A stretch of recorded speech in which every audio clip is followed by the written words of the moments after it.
Plant floor operators rely on simple, clear instructions to get their job done. Here are 3 ways IoT-based work instructions help operators increase efficiency, reduce risk, and accelerate change management. Number 1. IoT eliminates instruction latency.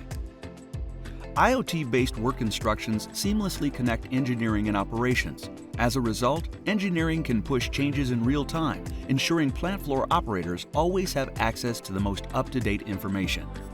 Number 2. IoT unifies work instructions and process data. With IoT-based work instructions, all data can be accessed through one unified interface.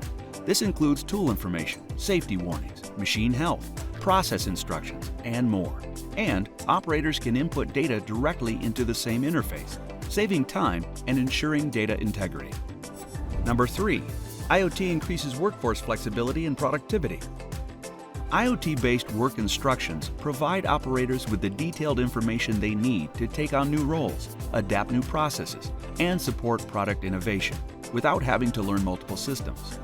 To learn how IoT-based instructions can be integrated into your workforce, contact an expert at ptc.com/work.